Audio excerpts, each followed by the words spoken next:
Setelah membuat keputusan, leluhur Tianji bergegas kembali, mengatakan bahwa ia akan kembali untuk mengkonsolidasikan wilayah baru, takut bahwa ia akan jatuh ke awal wilayah Tao lagi. Dalam hal ini, Murong Yu hanya bisa terdiam. Murong Yu berpikir bahwa ia adalah orang yang terbiasa dengan penjaga toko yang menangani dengan tangan, tetapi Patriark Tianji bahkan lebih terampil daripada dia dalam melakukan penjaga toko yang menangani dengan tangan ini. Bagi leluhur Tianji, ia lega bahwa ada Murong Yu, wakil kepala istana Tianji.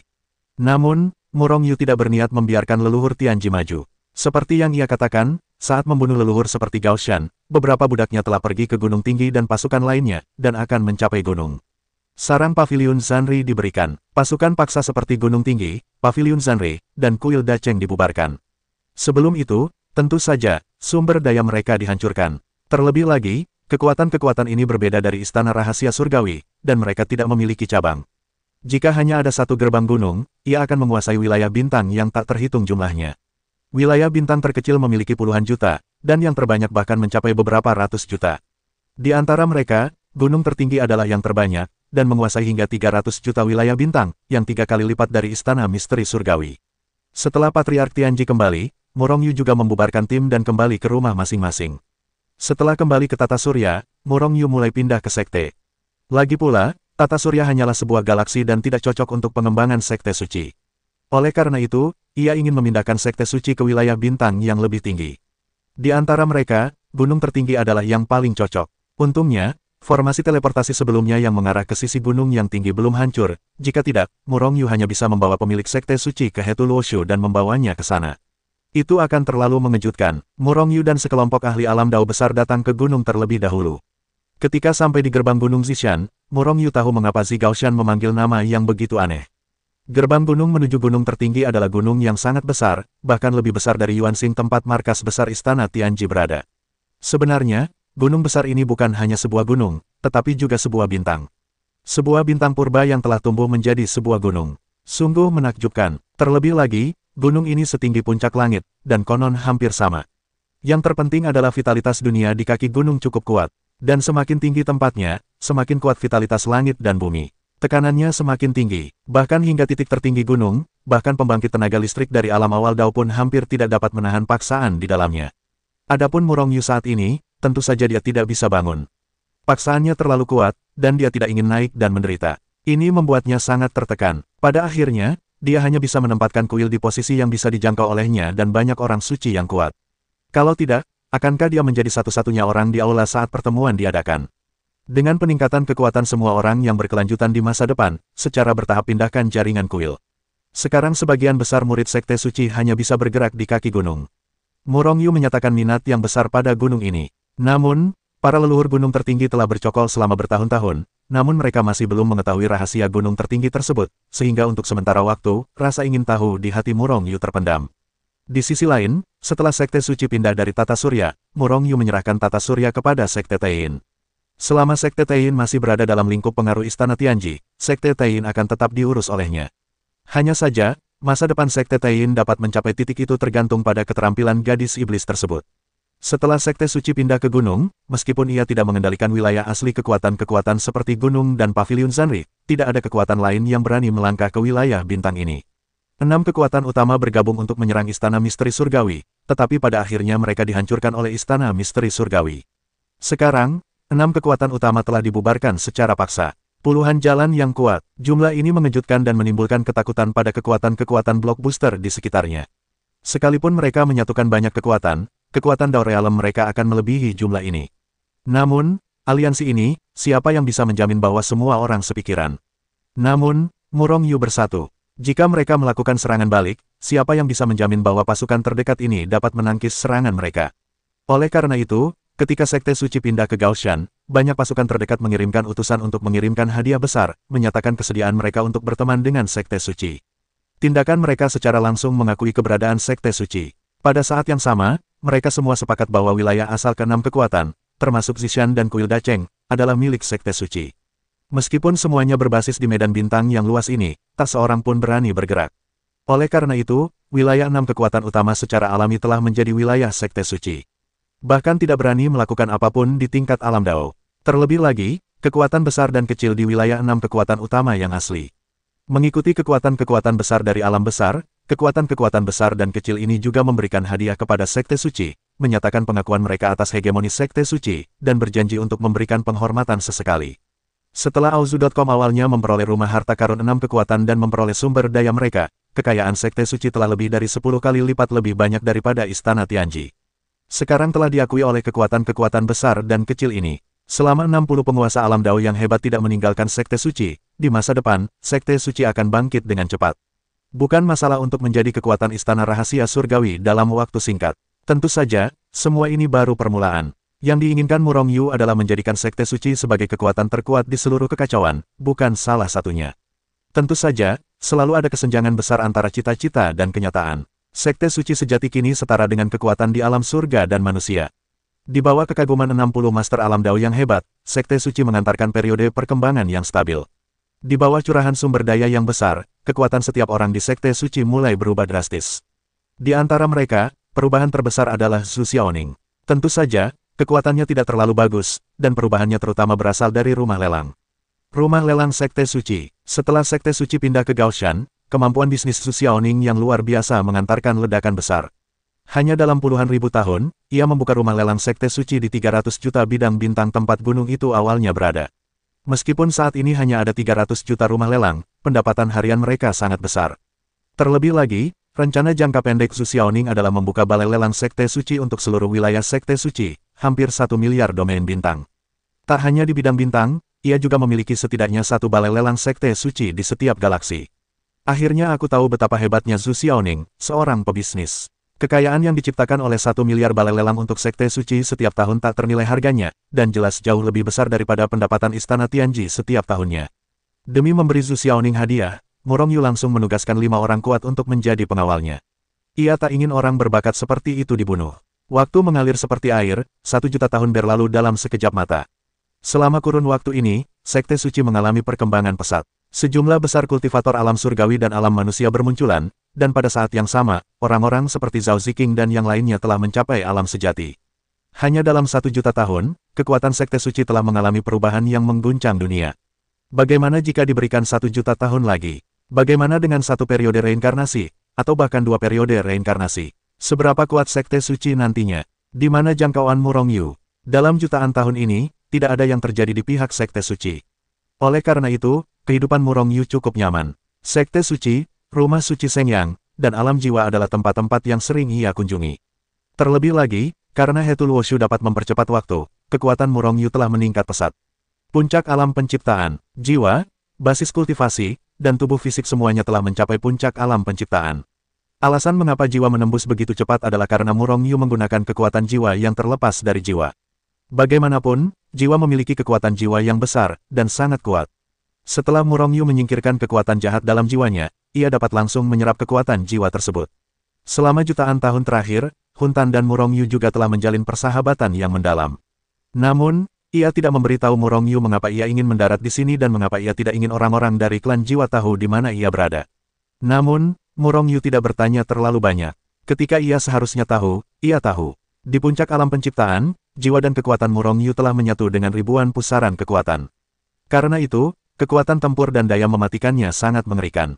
Melampaui 2 alam itu sendiri. Dengan kata lain, kekuatan tempur Mu Rongyu saat ini telah mencapai puncak jati dirinya. Hanya selangkah lagi, ia dapat mencapai tingkat tanpa pamrih. Hanya saja langkah ini terlalu sulit untuk dilewati. Lagi pula, semakin tinggi alam dan semakin kuat kekuatannya, semakin sulit untuk mengatasi kekuatan tempur tersebut. Kecuali, ia sekarang dapat menyatu dengan lebih banyak pusaran kekuatan. Menurut perkiraannya, jika ia sekarang dapat menggabungkan 10.000 pusaran kekuatan, ia akan memiliki kekuatan tempur yang mengerikan yang melintasi 3 ranahnya sendiri. Peningkatan kekuatan membutuhkan pertempuran dan bahkan pengalaman hidup dan mati. Mu Rongyu telah bertarung dengan 60 ahli di ranah Dao. Dan 60 ahli ranah Dao besar itu menyaksikan kekuatan besar yang dimiliki oleh Mu Rongyu. Ada perasaan di hati mereka bahwa dalam 2 periode reinkarnasi, mungkin ranahnya telah melampaui mereka.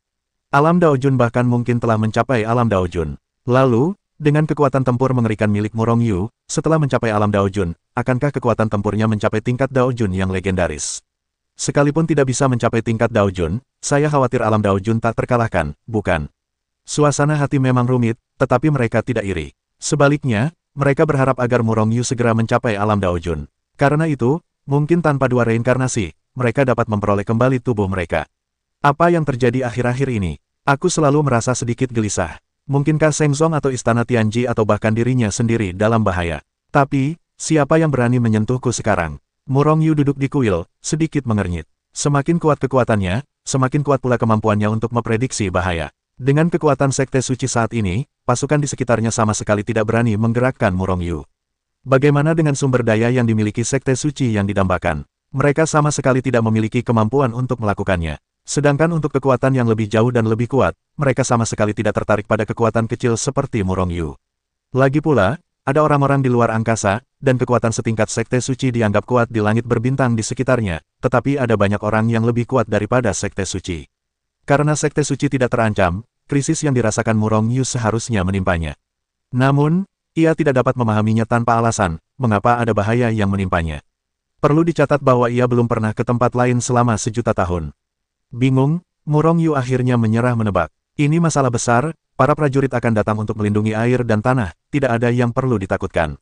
Teruslah berlatih. Bertahun-tahun telah berlalu. Selama bertahun-tahun ini, Murong Yu terkadang merasa gelisah, tetapi terkadang tidak. Namun, semakin gelisah, hati Murong Yu semakin waspada. Ini pasti angin dan hujan. Panggil. Pada hari ini, sebuah celah tiba-tiba terbuka di kehampaan tak jauh di depan mata Murong Yu. Saat Murong Yu waspada, seberkas cahaya telah memancar dari kehampaan, melesat ke arahnya.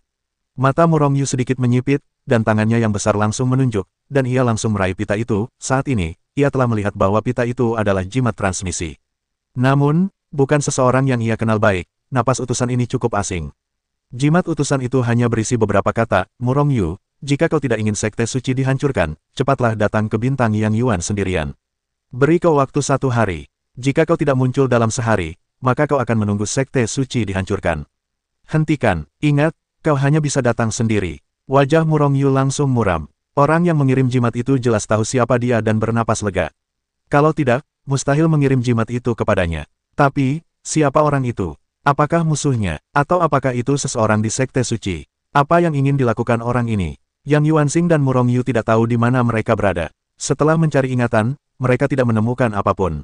Apakah orang ini iseng, ingin mempermainkan Murong Yu? Pikiran ini hanya muncul di benak Murong Yu sesaat, dan itu dilenyapkan tanpa ampun olehnya. Kejadian ini mengingatkannya pada krisis yang baru saja dirasakannya. Haruskah krisis yang dirasakan terletak pada masalah ini? Ini berkaitan dengan kelangsungan hidup seluruh Sekte Suci. Entah itu lelucon atau bukan, Murong Yu harus menganggapnya serius. Jadi, ia mendengar Zhang Hao, Duan Muking, dan yang lainnya berkata, Tuan Suci, bintang Yang Yuan hanyalah planet tandus di tepi wilayah Sekte Suci kita. Itu adalah tempat di mana burung tidak buang air besar, dan tidak ada yang lewat sama sekali. Apakah ada harta karun kuno yang tidak dapat ditemukan di sana? Ketika Zhang Hao tahu bahwa ketika Murong Yu memanggil mereka untuk bertanya tentang planet di mana burung tidak buang air besar, ia tak dapat menahan diri untuk berkata sambil tersenyum. Tidak ada harta karun kuno, aku punya sesuatu untuk dijelajahi. Kalian akan menjaga Sekte Suci untukku. Setiap kali kalian menemukan sesuatu yang salah, segera buka formasi perlindungan gunung. Sambil berbicara, Murong Yu melangkah keluar dan menghilang ke Zhang Hao, menunggu di depan yang lain. Ada yang salah, mengapa Tuan Suci pergi ke bintang Yang Yuan? Dan masih begitu cemas, Zhang Hao dan yang lainnya saling memandang, merasa ada yang tidak beres. Mengapa kita tidak mengirim beberapa orang kuat ke sana? Zhang Hao berkata dengan ragu kepada semua orang. Zhang Hao, jangan sok pintar, Tuan Suci pasti sudah merencanakan ini. Jika kau menghancurkan urusan penting Tuan Suci, bagaimana kau akan menanggungnya? Mari kita duduk di Sekte Suci. Kalau tidak, jika sesuatu terjadi pada Sekte Suci, bagaimana kita akan menghadapinya? Tuan Suci, Duan Muking berkata dengan suara berat. Jelas, Duan Muking juga punya firasat bahwa sesuatu telah terjadi. Kalau tidak, dia tidak akan pernah mengatakannya. Gunung tertinggi hampir berada di pusat Sekte Suci, dan wilayah Sekte Suci yang luas menyulitkan orang-orang di alam reinkarnasi atau alam udara campuran untuk berjalan di sekitar Sekte Suci. Oleh karena itu, jarak dari bintang Yang Yuan ke gunung sangat jauh. Yang terpenting, Murong Yu belum pernah mengunjungi terlalu banyak tempat di wilayah Sekte Suci sebelumnya. Oleh karena itu, dalam keadaan normal, mustahil bagi Murong Yu untuk mencapai bintang Yang Yuan dalam 1 hari. Pihak lain pasti memberi masalah besar kepada Murong Yu. Tapi siapakah Murong Yu? Dia adalah benda langit yang kacau. Yah, dia adalah benda langit yang kacau yang tidak ada hubungannya dengan masalah ini. Auzu.com, Murong Yu selalu bekerja keras. Karena wilayah Sekte Suci, meskipun Murong Yu belum pernah ke banyak tempat, titik teleportasi Hetul Wushu tersebar di 1 miliar wilayah bintang. Tentu saja, Murong Yu tidak akan menyerahkan titik teleportasi itu kepada orang lain begitu saja. Ada begitu banyak orang, bagaimana jika seseorang melihat mereka? Karena itu, dia memberi Zhu Xiaoning titik teleportasi Hetu Luoshu. Setiap balai lelang Sekte Suci memiliki setidaknya satu titik teleportasi. Tujuannya adalah untuk berjaga-jaga. Lagi pula, ia tidak ingin balai lelang Sekte Suci dirampok.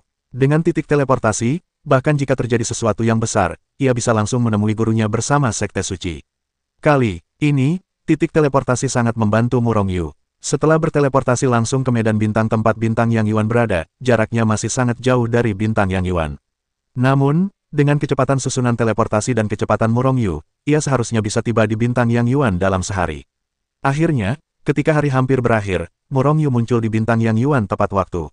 Di gunung tertinggi bintang Yang Yuan, seorang pemuda dengan ekspresi acuh tak acuh duduk di tanah, menatap ke arah Mu Rongyu. Jelas, orang inilah yang mengirim pesan kepada Mu Rongyu. Ketika Mu Rongyu melihat pemuda itu, wajahnya tampak terkejut, seolah-olah ia cukup terkejut karena Mu Rongyu bisa tiba tepat waktu. Namun, pemuda itu segera tenang. Mu Rongyu, dia memang pantas menjadi master sekte dari Sekte Suci. Kecepatannya memang tidak cepat, dan dia bisa sampai di sini dalam sehari. Dan kau baru level pertama alam ciptaan. Pemuda itu memalingkan mukanya, terkejut, katanya sambil tersenyum. Alam ciptaan Mu Rongyu sudah mencapai puncak alam ciptaan, tetapi kebiasaannya membuatnya menyembunyikan sebagian dari alam ciptaannya. Saat ini, alam ciptaan yang terungkap hanyalah level pertama. Dan alam ciptaan pemuda itu tidak tinggi, hanya puncak alam surga dan manusia, dan mustahil untuk melihat alam sejati Mu Rongyu. Namun, alam itu hanyalah penyamaran. Karena Mu Rongyu merasakan fluktuasi jiwa yang kuat dari pemuda itu. Dia seharusnya seorang biksu jiwa, kemungkinan besar dari ras jiwa. Hanya saja, mengapa orang-orang dari ras jiwa mencarinya? Orang yang berpesta dengannya adalah Tetua Hun Xin. Mungkinkah Tetua Hun Xin bajingan seperti itu? Ingin membunuhnya setelah sekian lama. Tatapan waspada melintas di mata Mu Rongyu, tetapi di permukaan, tatapan itu perlahan-lahan menghilang dengan tenang. Siapa kau? Mengapa kau memintaku untuk datang? Pertanyaan bagus. Pemuda itu tertawa dan berdiri, masalah ini pasti mengganggumu seharian. Jika kau tidak tahu asal-usulku, apakah aku terlalu kejam? Aku sama sekali tidak suka kekejaman. Kalau begitu aku akan memberitahumu. Aku dari klan jiwa, tetapi Tetua Jiwa Xin mengirimku ke sini. Alasannya sangat sederhana. Kau telah menyinggung orang yang tidak berani menyinggung. Jadi kau pantas mati. Jadi, matilah. Kalau tidak, jika aku yang melakukannya, kau tidak akan senang mati.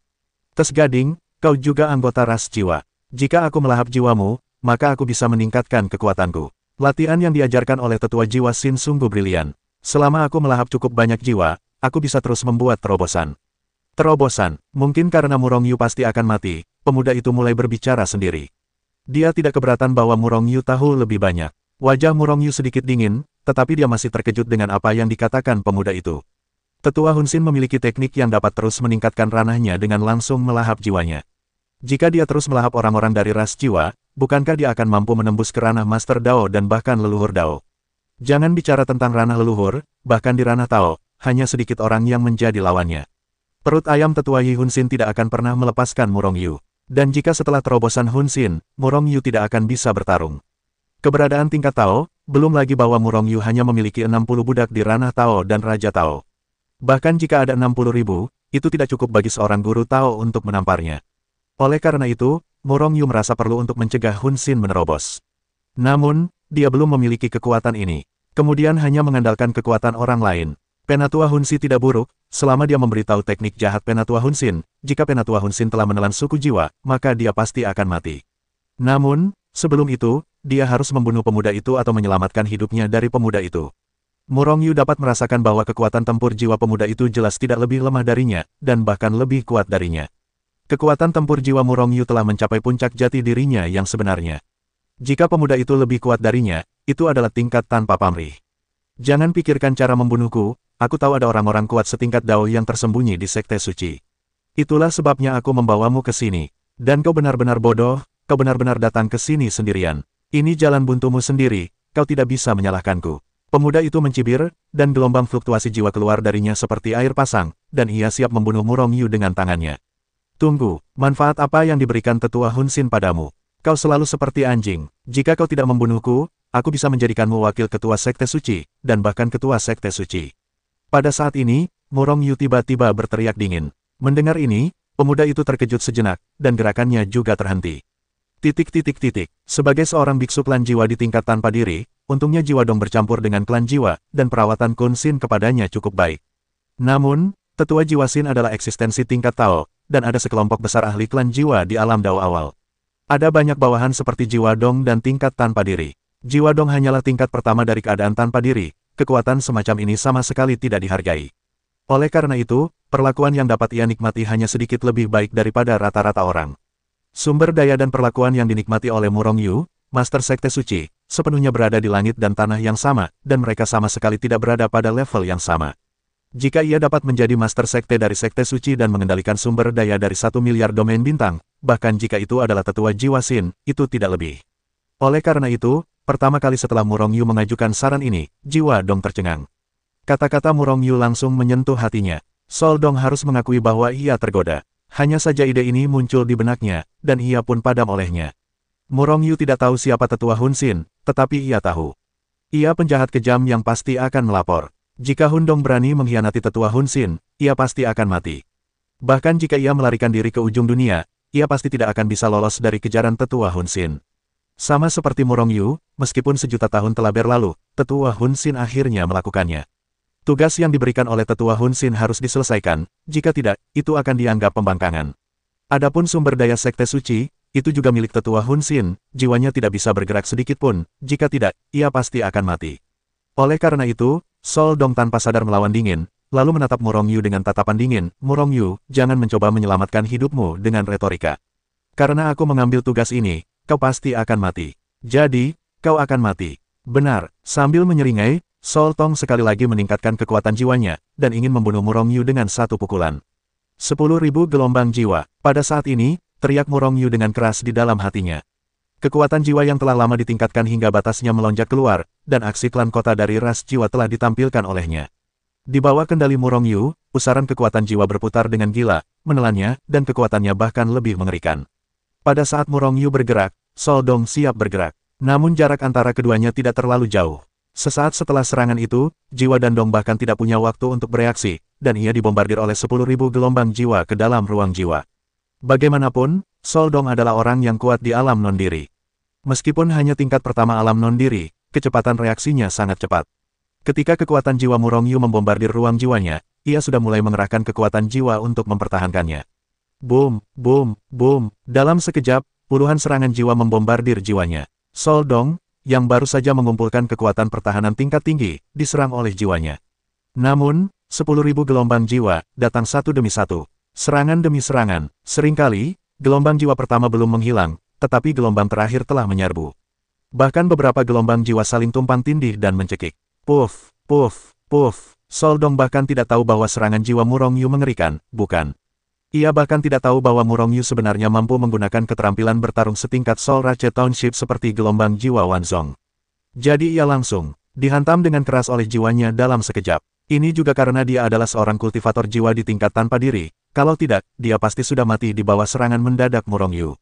Pedang kekacauan, kekuatan bayangan. Saat meluncurkan 10.000 gelombang jiwa, serangan lain milik Murong Yu juga meledak bersamaan. Pedang kekacauan dilepaskan, dan kekosongan di sekitarnya, bahkan kekuatan jiwa, mulai kacau.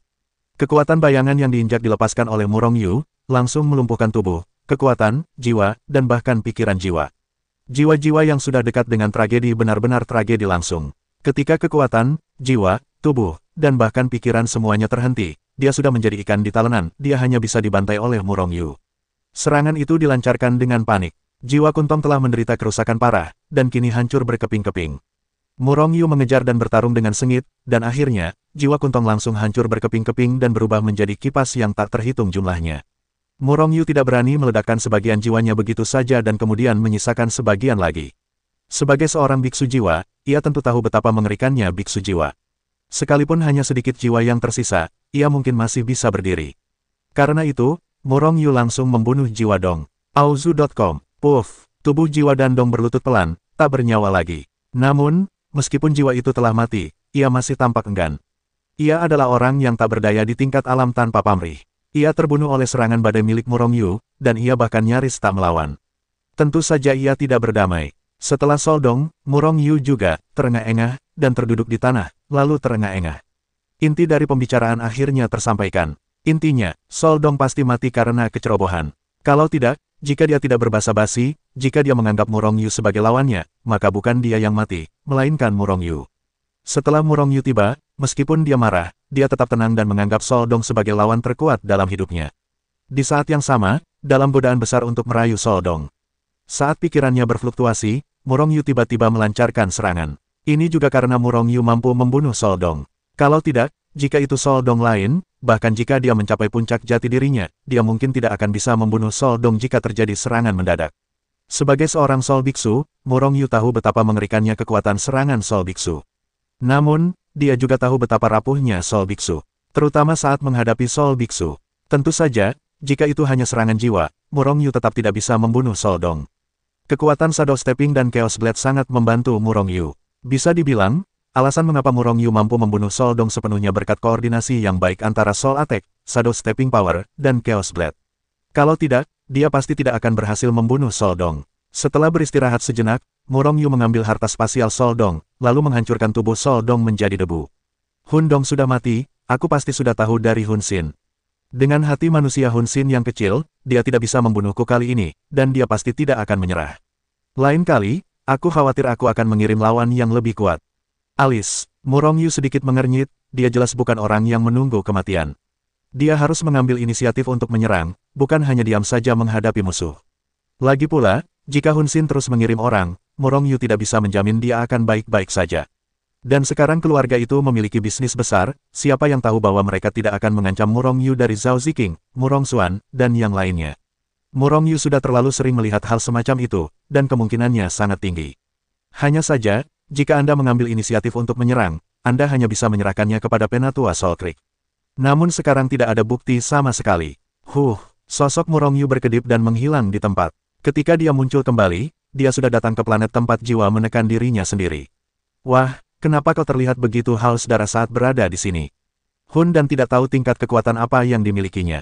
Meskipun dia menekan dirinya sendiri, dia masih merasakan keberadaan Murong Yu untuk pertama kalinya. Hun Tan, apakah klan jiwamu punya teknik yang bisa menyerap kekuatan jiwa dan meningkatkan ranah jiwa? Tanya Murong Yu tanpa basa-basi. Raut, wajah Hun Tan berubah drastis. Murong Yu, pernahkah kau melihat seseorang berlatih teknik seperti ini? Murong Yu mengangguk. Meskipun belum pernah bertemu langsung, ia pernah mengatakannya sendiri. Mungkin ia tak bisa menebaknya begitu saja, kan? Maka ia pun menceritakan apa yang ia ketahui dari Hun Tan. Brengsek, wajah Hun Dan membiru, dan matanya berkilat marah. Ada apa? Melihat kemunculan Hun Dan, lantang membuat Murong Yu terkejut. Kau tidak tahu, kungfu itu bukan jiwa biasa, melainkan jiwa keluarga jiwa.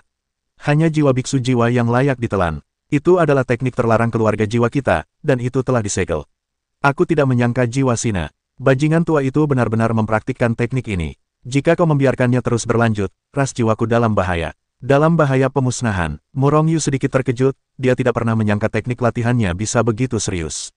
Metode menelan jiwa yang hebat muncul, klan jiwa dalam bahaya. Ini adalah pepatah yang selalu beredar di klan jiwa kita. Ini berbicara tentang metode menelan jiwa yang hebat, yang merupakan metode latihan kultivasi jiwa Sin.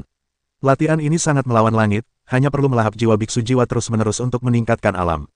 Tetapi jika kau ingin menjadi leluhur Tao, kau harus menelan jiwa semua orang di dunia. Seserius itu, Murong Yu terkejut. Itu tidak cukup untuk menelan klan jiwa, dan menelan semua jiwa di seluruh alam semesta.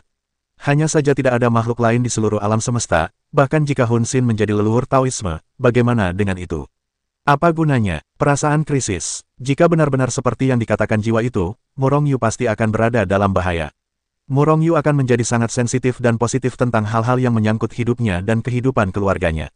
Bukankah Hun Xin masih belum berhasil dalam kultivasinya? Singkirkan saja dia dulu. Lagi pula, siapa yang bisa menjamin bahwa Hun Xin akan dapat berkultivasi ke alam leluhur Tao? Saya pikir dia bahkan telah mencapai alam guru Tao. Ini mencekik. Petik 2. Kamu harus berhati-hati, masalah Murong Yu terserah padamu. Kamu tidak ingin dibunuh oleh jiwa Sin di masa depan, kan? Hun Dan menatap Murong Yu dengan ekspresi serius. Langit runtuh, tentu saja ada pria jangkung yang menghalanginya. Kenapa kau ingin aku yang pendek ini pergi ke langit? Murong Yu menatap Hun Dan tanpa berkata-kata. Bukannya dia tidak mau melakukannya, tapi perbedaan antara kedua belah pihak terlalu besar untuk melakukannya. Murong Yu, aku percaya kau bisa. Hun Dan menatap Murong Yu dengan tatapan, kasih sayang, dengan kasih sayang. Setelah pertarungan yang dingin, Murong Yu berbalik dan pergi. Dia benar-benar tidak ingin melakukan ini. Dia tidak ingin mati. Murong Yu, jangan pergi. Hun Dan cemas, dan buru-buru memanggil Murong Yu. Namun, Murong Yu terus berjalan keluar tanpa menoleh ke belakang. Murong Yu, apa kau ingin aku? seorang penyandang cacat, melakukannya. Setelah aku membuka segelnya, aku akan diserang oleh kekuatan jahat, dan kemudian aku mungkin menjadi monster besar yang membunuh orang tanpa berkedip. Kau ingin melihat apakah ini aku? Namun, Murong Yu mengabaikannya dan bergegas pergi. Jiwa itu terdiam, jadi dia hanya bisa mengubah kata-katanya dan berkata, baiklah, kau tidak perlu melakukan hal ini. Kau hanya perlu pergi ke tetua Soul Creek dengan token identitasku dan memberitahu dia tentang hal itu, dan dia akan tahu apa yang harus dilakukan. Selesai. Jika kau hanya menjalankan tugas, kau masih bisa melakukannya. Lagi pula, masalah ini juga menyangkut diriku sendiri. Karena itu, Murong Yu berhenti dan menatap klan jiwa, jenius pertama sejak zaman kuno, aku bisa membantumu menjalankan tugas, tetapi bukankah itu seharusnya bermanfaat? Kau tahu, aku punya keluarga besar sekarang. Jiwa itu marah, nak, aku sudah mengajarimu keterampilan bertarung klan jiwa dari klan kota, gelombang jiwa Wanzong, apa yang kau inginkan? Metode kultivasi klan jiwa seharusnya bukan hanya gelombang jiwa Wanzong. Harus ada yang lain. Aku akan menjalankan tugas untukmu, tetapi berisiko dibunuh oleh jiwa Sin. Masalah ini, kau bisa memikirkannya sendiri. Benar, kata Murong Yu ringan sambil menunggu jiwa itu. Jiwa itu terdiam, dan apa yang dikatakan Murong Yu adalah kebenaran. Namun, latihan tingkat klan roh di kota benar-benar tidak banyak. Gelombang jiwa Wanzong di tingkat ini sangat sedikit. Yang lain, mungkin tidak menarik perhatian. Baiklah, aku akan mengajarimu metode serangan jiwa kelompok, kekuatannya sangat mengerikan. Itu adalah senjata pembunuh dalam pertempuran kelompok. Murong Yu menggelengkan kepalanya, tetapi dia memiliki badai jiwa, jadi dia sama sekali tidak tertarik. Selanjutnya, dewa itu mengatakan beberapa keterampilan dan teknik pertempuran klan jiwa, tetapi semuanya dibantah oleh Murong Yu. Latihan-latihan ini tidak sebaik keterampilan pertempuran jiwanya seperti tebasan jiwa suci dan badai jiwa. Aku bisa memutuskan dan membiarkanmu memasuki kolam jiwa 3 kali. Jika kau masih belum puas, lupakan saja. Pada akhirnya, jiwa itu menjadi marah. Oke, setuju. Memikirkan kemampuan pertahanan surga kolam jiwa, Murong Yu langsung setuju. Ini 3 kesempatan. Ditambah dengan kesempatan sebelumnya, dia memiliki 4 kesempatan untuk memasuki kolam jiwa. Perlu dipahami bahwa sebagian besar anggota klan jiwa hanya memiliki 1 kesempatan untuk memasuki kolam jiwa dan menerima baptisan seumur hidup mereka. Berikan Yujian dan token identitasku ini kepada Hunsi, dan dia akan tahu caranya. Kau boleh pergi. Setelah menyerahkan barang-barang itu kepada Murong Yu, Hun dan segera mengeluarkan perintah pengusiran. Kau terlalu tidak ramah. Jika kau seperti ini, aku akan merasa tidak enak. Jika kau merasa tidak enak, kecepatan perjalanan tidak cepat, dan kecepatannya lambat. Aku tidak tahu kapan aku akan sampai di klan jiwa. Sayangnya, ini sungguh menyedihkan. Ya, Murong Yu menggelengkan kepalanya dengan ekspresi tak berdaya di wajahnya. Senyum segera muncul di wajah klan jiwa, Murong Yu, kau pergilah pelan-pelan. Itu tidak buruk. Setelah aku merasa senang, kecepatan perjalanan seharusnya baik-baik saja. Murong Yu tersenyum dan segera pergi dari sana. Melihat sosok Murong Yu menghilang dari pandangannya, jiwa itu tak kuasa menahan diri untuk mengutuk, nak, setelah aku menekan kekuatan jahat, aku akan segera menghabisimu.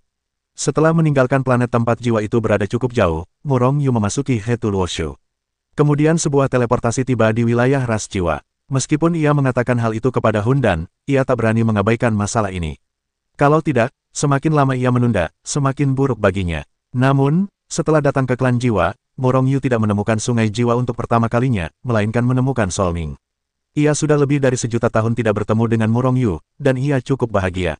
Namun, saat ini, Hun Ming telah tumbuh menjadi seorang pemuda berusia 17 atau 18 tahun, dan kekuatannya juga telah meningkat pesat, dan ia telah mencapai jati dirinya yang sebenarnya. Kecepatan kultivasinya sangat cepat. Kakak Murong, apakah kau akan pergi mencari ayahku? Apakah ada hal penting? Ketika kau bertemu dengan Murong Yu, kau harus memimpin jalan untuk menemukan ayahnya. Melihat ekspresi wajah Murong Yu yang agak serius, Solming langsung tahu apa yang terjadi. Murong Yu mengangguk, tetapi masalah ini penting, jadi dia tidak memberi tahunya. Penatua Soul Creek, kenapa kau terlihat cemberut? Tanya Murong Yu setelah melihat Penatua Soul Creek. Mata Penatua Soul Creek berbinar, ayo, duduklah, Murong Yu.